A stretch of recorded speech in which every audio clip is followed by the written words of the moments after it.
So in this video, I'm going to continue with this exploration of these three levels of reality I've been talking about. But I'm going to start off with a quote from Joseph Campbell.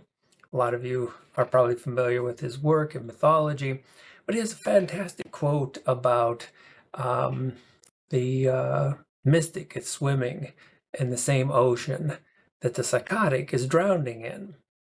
And psychotic is just an old phrase for any kind of severe mental illness.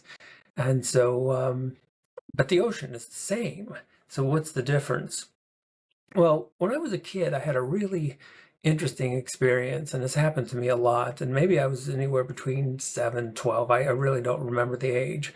But I would have these experiences where none of this seemed very real. And I remember as a kid, these were very exciting.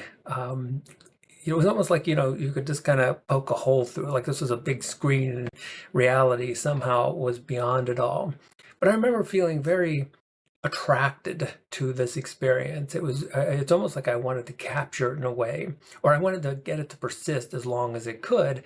And whenever I tried to do that, then it just disappeared.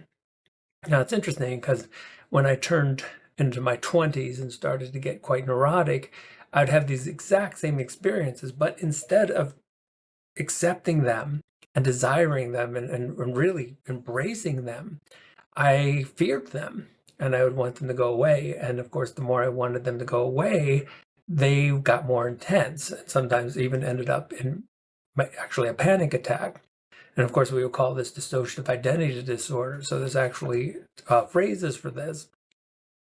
So when we talk about these three levels, the abstract, the world of thinking, that creates egos and selves, and the material world, and our senses of what this materialist world is like, and then that deepest level, the level of the abyss, the nothingness, the desert of the real, cosmic consciousness, whatever phrase you want to use.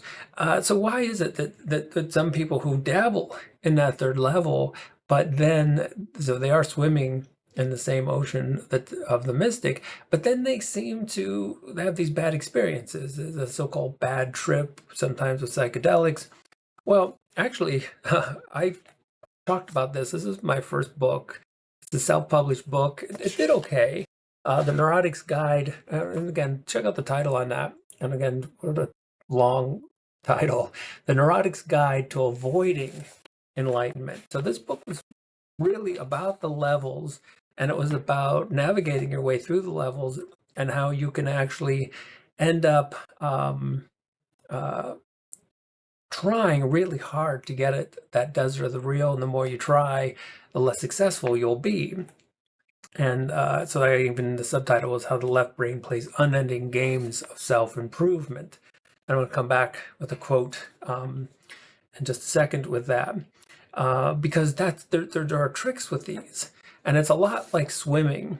And so we're talking about oceans and swimming. So, if anyone ever threw you into the water, you realize that if you tried to sink and you just was totally effortlessly,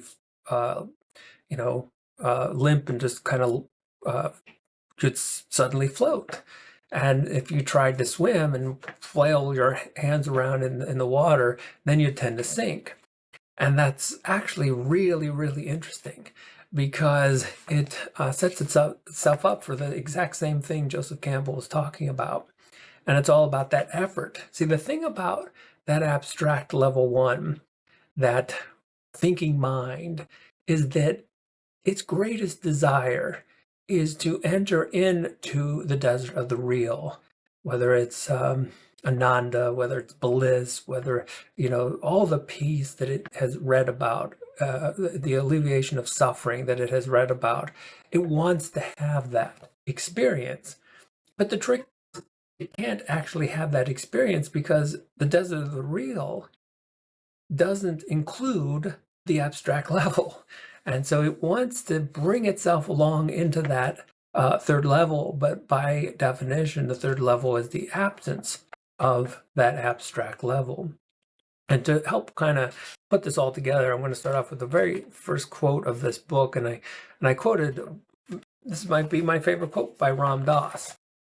Although it's not really his most popular one, although it really talks about these three levels and the tricks of playing, navigating our way through the three levels in this reality, and how we can actually have a lot of fun playing with these three levels if we get the rules. So there are, and again, I wouldn't call these absolute rules. They're flexible, and they're playful, but they are pointers. And so here's Ram Dass. I don't even remember where I found this quote. I just remember when I saw it, it immediately clicked. The most exquisite paradox. As long, oh, let me start over, because it is important to get this right. The most exquisite paradox. As soon as you give it all up, you can have it all. As long as you want power, you can't have it. The minute you don't want power, you'll have more power than you ever dreamed possible. And so that is our guide to these three levels. Level one desperately wants to go to the desert of the real, the peace, the enlightened level. And because it wants to go there, it can't. And the same type of surrender that we talk about when you give up and you realize and embrace these types of paradoxes, and you can't, there's no one the fool except yourself, so you can't just pretend you're giving up, but it's an absolute sincere surrender. And then you find yourself swimming in that ocean the mystic is swimming in.